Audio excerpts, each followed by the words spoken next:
ప్రారంభించాడంటే ఇతను ఒక మనిషి అని మీరు ఒక్కసారి ఆలోచించుకోవాలి.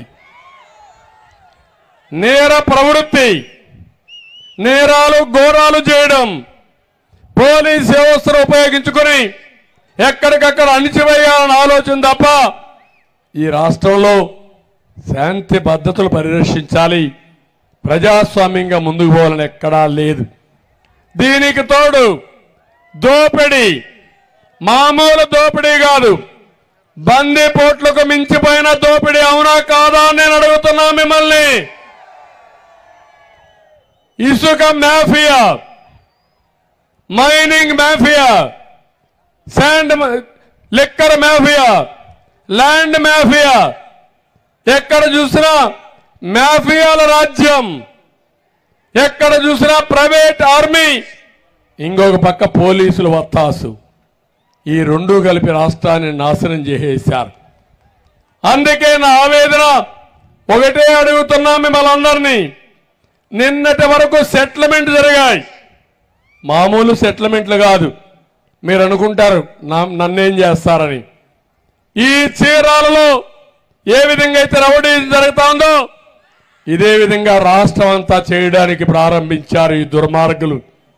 అందుకే మీకు హామీ ఇస్తున్నా, ఈ దుర్మార్గుల్ని తుదముట్టించి మళ్ళా ప్రజాస్వామ్యాన్ని నిర్మాణం చేసే బాధ్యత మా కూటమిదని చెప్పి మీ అందరికీ హామీ ఇస్తున్నా. అందుకే ఈరోజు మీరు చూస్తే, మొన్న మీరు చూశారు, ఒక్క విషయం మీరు గుర్తుపెట్టుకోండి. పరిపాలన తెలిసిన వాడు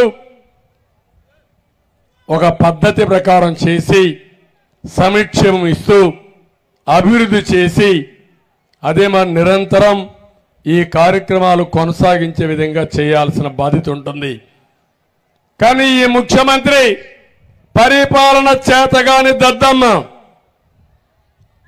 మామూలుగా డ్రైవర్కి డ్రైవింగే తెలియకపోతే మీరు తెలియకుండా అతని డ్రైవర్గా నియమించుకుంటే అతను రివర్స్ గేర్లో పోవడం మొదలు పెడితే మీ జీవితాలు ఏమవుతాయో అదే మీరు ఆలోచించుకోవాలి. అదే జరిగింది మన రాష్ట్రంలో.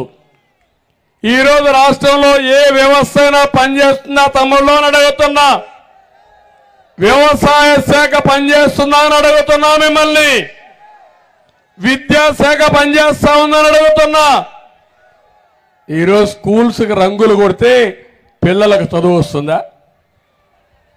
ఈయన చేసిన పని స్కూలుకు రంగులు కొట్టుకున్నాడు, పిల్లలకు చదువు వస్తుందని మాట్లాడుతున్నాడు. ఒక టీచర్ నియమించాడా అని మిమ్మల్ని అడుగుతున్నా. ఒక టీచర్ లేడు. టీచర్ని బ్రాందీ షాపుల దగ్గర కాపలా పెట్టాడు.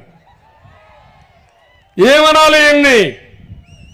విద్య విలువ తెలియని వ్యక్తి, చదువుకోని వ్యక్తి, విధ్వంసకారుడు, అహంకారి, ఒక గురువును కూడా అవమానించే పరిస్థితికి వచ్చాడు.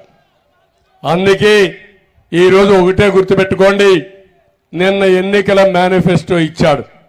అర్థం అయిపోయింది అతనికి. అప్పులు తెచ్చాడు 13 లక్షల కోట్లు, అప్పిచ్చేవాడు లేడు, ఆదాయం తగ్గిపోయింది, జీతాలు ఇవ్వలేని పరిస్థితి, ఆరోగ్యశ్రీకి డబ్బులు లేని పరిస్థితి. ఎవరు కూడా గుర్తుపెట్టుకోవాల్సింది, సంపద సృష్టిస్తే ఆదాయం పెరిగితే ఆ ఆదాయాన్ని సంక్షేమ కార్యక్రమాలకు ఖర్చు పెట్టే అవకాశం ఉంటుంది. అసలు సంపాదన లేదు. మీ ఇంటి పైన ట్యాంకులో నీళ్లు లేకపోతే కిందన ట్యాప్లో నీళ్లు వస్తాయా తమ్ముళ్ళు అని మిమ్మల్ని అడుగుతున్నా. మీ చెరువులో నీళ్లు లేకపోతే కాలువలో నీళ్లు వస్తాయని మిమ్మల్ని అడుగుతున్నా. నేను ఆ రోజు అభివృద్ధి చేస్తే ఆ అభివృద్ధిలో వచ్చిన ఆదాయం